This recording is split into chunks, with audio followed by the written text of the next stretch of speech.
नमस्कार, अनुजाज मराठी किचनमध्ये आज आपण अगदी मोकळा सुटसुटीत असा व्हेजिटेबल पुलाव कसा बनवायचा याची रेसिपी पाहणार आहोत. तर चला रेसिपीला सुरुवात करूया. तर सर्वप्रथम आपण इथे 2 कप बासमती तांदूळ घेतलेले आहे. आता इथे तांदूळ आपण अगदी व्यवस्थित स्वच्छ असे धुवून घेणार आहोत. तर तांदूळ आपण साधारण 1 ते 2 वेळेस व्यवस्थित असे स्वच्छ धुवून घ्यायचे. अगदी हलक्या हाताने आपण हे तांदूळ व्यवस्थित धुवून घेणार आहोत. त्यानंतर आपण इथे पाणी टाकून साधारण अर्धा तास आपण इथे तांदूळ व्यवस्थित भिजत ठेवायचे आहे. त्यानंतर आता इथे कुकरमध्ये आपण 2 चमचे तेल गरम करून घेतलेले आहे. आता तेल व्यवस्थित गरम झालं की त्यामध्ये 1 चमचा जिरे ॲड करायचे. आता जिरे व्यवस्थित तडतडले की त्यामध्ये आपण तमालपत्र ॲड करायचे.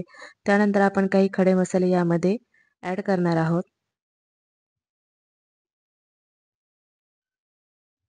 आता खडे मसाले व्यवस्थित आपण तेलावर परतून घ्यायचे. त्यानंतर आपण 2 मध्यम आकाराचे कांदे यामध्ये ॲड करायचे. आता कांदा व्यवस्थित परतला गेला की त्यामध्ये एक मध्यम आकाराचा बटाटा आपण यामध्ये ॲड करणार आहोत. त्यानंतर आपण यामध्ये थोडीशी फ्लावर ॲड करायची. त्यानंतर आपण यामध्ये श्रावणी घेवडा ॲड करायचा आहे. साधारण 3 ते 4 आपण इथे श्रावणी घेवडा होता. त्यानंतर आपण इथे अ, अर्धं गाजर अशा प्रकारे बारीक चिरून घेतलेलं होतं आणि एक मध्यम आकाराचा टोमॅटो आपण यामध्ये अशा प्रकारे उभे काप करून ॲड केलेला आहे. त्यानंतर आपण इथे 1 वाटी हिरवा वाटाणा यामध्ये ॲड केलेला आहे. त्यानंतर 3 हिरव्या मिरच्या, ज्या तिखट मिरच्या आहेत त्या आपण उभ्या 3 हिरव्या मिरच्या यामध्ये ॲड करणार आहे. त्यानंतर आपण 1 चमचा इथे आलं लसूणची पेस्ट यामध्ये ॲड करायची आहे.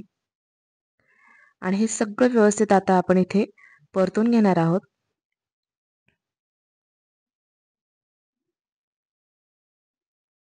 आता इथे भाज्या व्यवस्थित आपण इथे परतून घ्यायचे आहे. त्यानंतर आपण यामध्ये 1 चमचा व्हेज बिर्याणी मसाला ॲड करणार आहोत. आता हे सगळं व्यवस्थित आपण मिक्स करून घ्यायचे.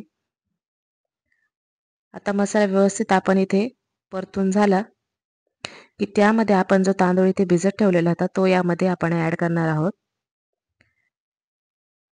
आता हा तांदूळ व्यवस्थित आपण इथे परतून घ्यायचा आहे. आता इथे आपण चवीनुसार यामध्ये मीठ ॲड करायचे. त्यानंतर आपण इथे पुलाव व्यवस्थित अशा प्रकारे मिक्स करून घ्यायचे.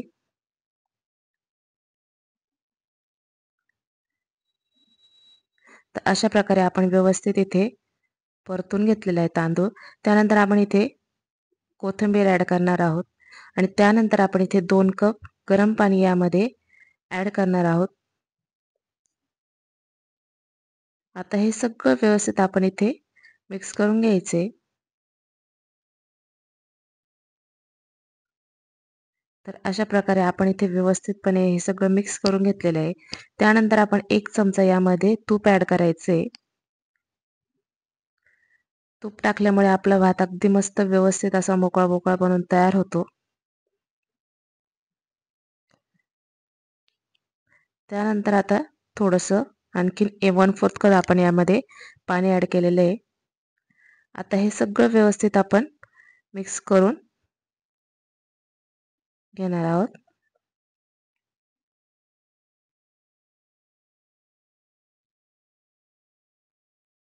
आता कुकरचं झाकण लावून आपण इथे साधारण 2 शिट्ट्या आपण याच्या करून घ्यायच्या आहे.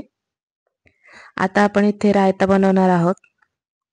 त्यासाठी आपण एका बाउलमध्ये इथे दही घ्यायचे. त्यामध्ये थोडंसं मीठ ॲड करायचे. 1 चमचा साखर ॲड करायची.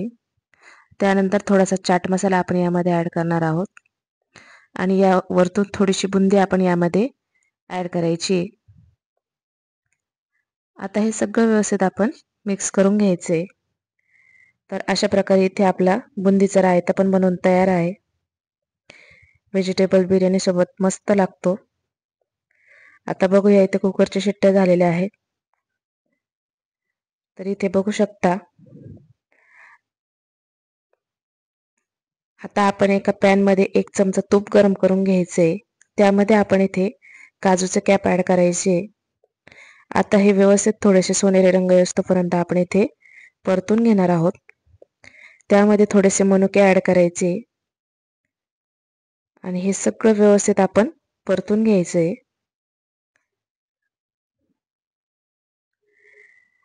अशा प्रकारे आपण आता हे व्यवस्थित परतून घेतलेले आहे. आता हे आपण ह्या पुलावमध्ये ॲड करणार आहोत. अशा प्रकारे तुम्ही जर वरतून काजू तळून टाकशाल तर ते एकदम मस्त कुरकुरीत असे आपल्या भातामध्ये लागतील. आता इथे बघू शकता अगदी मोकळा सुटसुटीत असा आपला व्हेजिटेबल पुलाव बनून तयार आहे. अजिबात आपला इथे पुलाव अजिबात असं चिकट झालेला नाहीये. अगदी एक ना एक कण आपल्या भाताचा व्यवस्थित असा मोकळा मोकळा झालेला आहे. तर एकदा असा व्हेजिटेबल पुलाव नक्की बनवून बघा. अगदी मस्त बनवून तयार होतो. रेसिपी आवडली असल्यास व्हिडिओला लाईक करा, शेअर करा आणि चॅनलला सबस्क्राईब करा. धन्यवाद.